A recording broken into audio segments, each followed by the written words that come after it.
sujet est le syndrome burn-out. Le syndrome burn-out est tellement volumineux, tellement commun dans le monde du travail, en exposé dans le monde du travail, légitimement, lourdement. Sans plus attendre, on va détailler ce sujet de plus en plus parce que ce sujet est le plus diversifié. Alors, la principale question ici, combien tu désires faire un métier ou bien monter l'escalade de la succès? Parce que monter l'escalade de la succès a besoin d'un processus. Rien ne se fait dans un jour. Combien tu es prêt pour consacrer ou bien dédier notre temps, notre effort mental, et non seulement notre effort mental, mais notre effort physique. C'est la question ici. Ou bien tu désires justement pas de gain rapidement. Mais c'est un couple de le capitalisme. Si tout le monde cherche à pas de gain rapidement, personne ne peut pas arriver à l'enrichissement. Ce qui est le plus valorisé, c'est une chose le plus banale et le plus cliché, une affirmation ou bien une doctrine le plus cliché. Cependant, il est la vérité en même temps. Ce qui est le plus valorisé par rapport aux autres, ou bien ce qui est le plus valorisé de la cupidité est la dignité. Et je suis véritablement indigné sur la situation. Et comment nous pouvons gérer cette situation pénible? Alors, principalement, c'est un couple de le capitalisme. Le classe moyenne sera le plus classe moyenne et le classe modeste sera le plus classe modeste. Nous ne pouvons pas changer cette situation, cette destinée, mais malgré la destinée, nous pouvons nous montrer sur nos meilleurs jours. Alors, au principal, nous avons affaire de rencontrer avec notre alter ego. Alter ego, d'autres mots, signifie notre autre individu, notre autre part, notre autre voix dans nos âmes peut-être, ou bien dans nos cœurs. C'est le dilemme de la système limbique, alter ego. Nous sommes obligés de rencontrer ou bien traiter sur notre alter ego de quelque sorte, et c'est pour ça que nous pouvons, à un moment donné, nous pouvons décider de choisir notre métier. Nous pouvons rencontrer avec notre passion. Nous pouvons rencontrer avec notre envie de vie. Nous avons déjà connaissé les difficultés économiques, mais comment nous pouvons faire notre travail? Parce que nous avons envie de vie. Comme notre enseignant ou bien notre lecture, notre professeur cherche à raconter. Parce qu'il est une passion. Mais tu dois arrêter le zone confort autrefois pour réussir. Bien qu'il soit difficile, tu dois arrêter le confort zone au lieu d'être le plus confortable ou bien au lieu de travailler aisément. C'est une doctrine cliché, je déjà connaissais, mais c'est la réalité. C'est la réalité. Oui. Alors, ce sont nombre de problèmes qui existent. Principal, combien tu désires ce métier ou tu souhaites seulement pas de gain rapidement? Et la question, tu dois correspondre à cette question avec ton alter ego. Tu dois faire une confrontation devant le miroir. Oui. Dans nos jours, parfois, génération Y et la plupart des participants de génération Z sont râleurs, et insatisfaits et en colère, sont déprimés et ils ont cherché à faire autres personnes sentir déprimées en vue de booster leur bonheur matériel, bonheur juste en, ils ont les choses juste en surface. Ce qui est permanent est la dignité, est l'honnête. Oui, ici, ils sont égoïstes, mais égoïsme et estime de soi, ils ont deux choses différentes. Égoïsme, d'autres mots, signifie être compétent. Égoïsme a une nécessité de la rivalité, de prouver ou bien démontrer quelque chose à quelqu'un. Regarde-moi, je suis honnête. Ce qui est l'honnête a déjà visible, a déjà réalisable, est déjà réalisable par les autres. Regarde-moi, je suis honnête. Nous avons déjà connaissé si tu es si honnête. Juste en surface. Oui, estime de soi, d'autres mots signifie je ne peux pas être confident à une personne à l'exception de moi.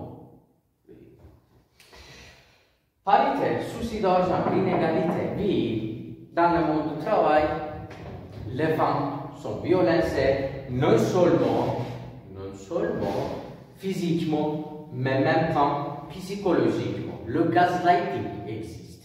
C'est un type de manipulation, s'appelle silence radio, en même temps.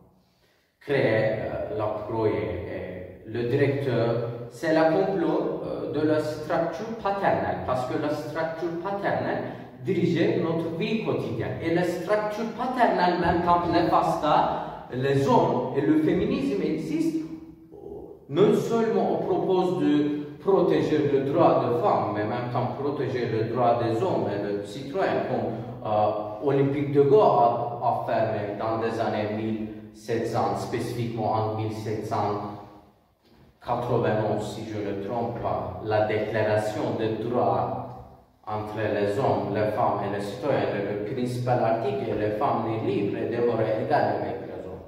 Mais tout le monde sont ignorants, l'indifférent contre cette réalité.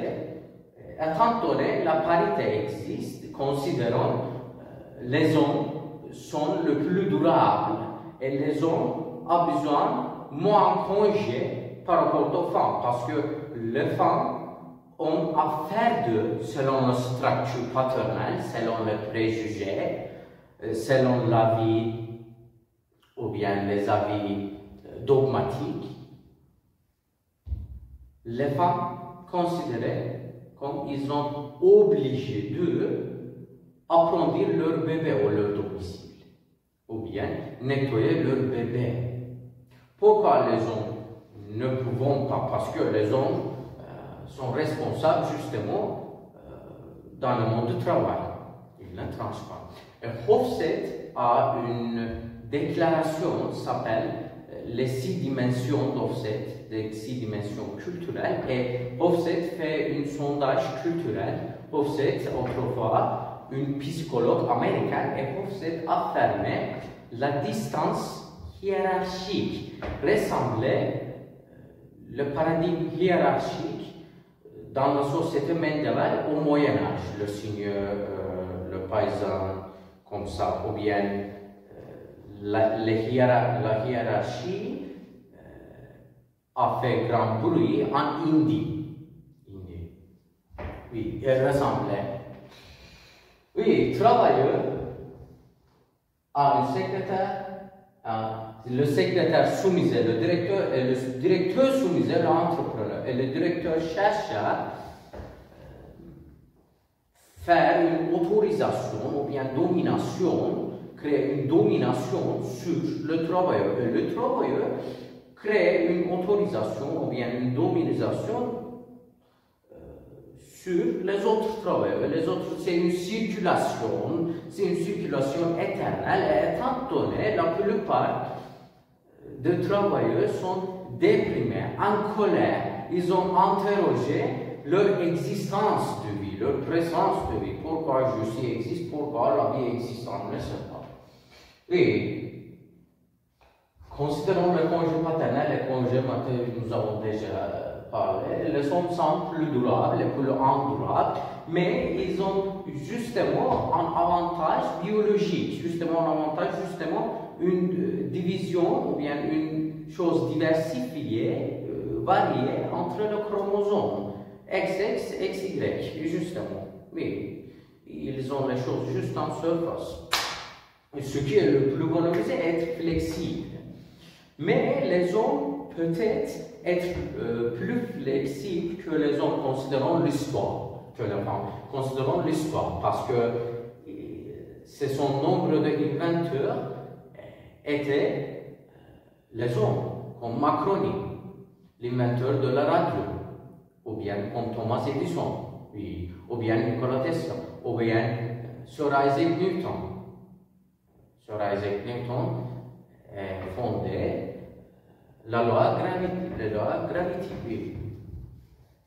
Et être qualifiable, comment tu peux connaître ton métier?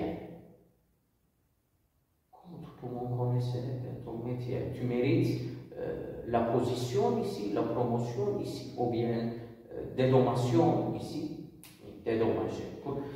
Nous pouvons dédommager le travailleur, mais l'économie, les conditions d'économie, le tableau est encore noir. Les conditions d'économie nous permettent d'être si flexible ou bien être si consiste dans ce point. Et les femmes sont violencées ou bien les femmes sont victimes, les femmes sont vulnérables. Les femmes sont vulnérables. Oui. Mais les hommes sont vulnérables et le féminisme existe en vue d'empêcher cette situation paradoxale, mais on ne sait pas. Les horaires ne sont pas adaptables parce que 12 heures par jour et 6 heures par une semaine est trop, insignificativement trop pour une humaine. Nous sommes les humains et nous sommes manque de la plein temps pour notre loisir ou bien notre intérêt de famille. Nous sommes volontaires, nous sommes bénévoles à dépasser notre plein temps sous notre relation amoureuse peut-être, ou bien sous notre enfant peut-être, mais les oreilles n'est pas adaptable et il cause un autre problème ici, le chômage. Au lieu de stimuler ou bien attiser, imposer l'obligation de travailler 12 heures par jour, nous pouvons diviser le travail à 6 heures. 6 heures. Et c'est un système de la barrière. Une négociation peut-être raisonnable dans ce point, favorable, en échange d'évoquer le chômage, considérant le court terme et le long terme. Le chômage, faire un combat avec le chômage ou bien remporter notre défi sera une marathon. Oui. Mais le télétravail était une option favorable dans la première regard, mais il est devenu défavorable et déplorable. Et ils ont les résultats intolérables parce que télétravail signifie manque de l'exercice, manque de la relation sociale, manque de la café de pause. Et télétravail signifie d'autrement, à la mois signifie un travail insignificatif, un travail n'est pas efficace. Un travail pour justement travailler, ne tranche pas toujours. Principalement, il était confortable, mais manque de l'exercice physique, violence de qualité de la psychologie, parce que quand je jouais au tennis ou bien je jouais au basket, je boostais le dopamine. Il dépend de la réalité biologique. C'est un sort de le bonheur, c'est un sort nutritif de le bonheur. Il n'est pas déniable dans ce point. Mais parmi les autres, Faute de la connaissance de cette équipe, parce que les générations Y et les générations Z sont râleurs et égoïstes, comme nous pouvons résoudre ce problème, nous pouvons lancer une équipe associée sur les personnes idéalistes, comme Matsolom Ekira. Matsolom Ekira est une femme idéaliste, dirigeait les missions de chaîne Kivu en Haïti pour enseigner les nouvelles générations à la responsabilité de la même discipline, de l'être une équipe, de créer une synergie, une atmosphère, une ambiance ensemble.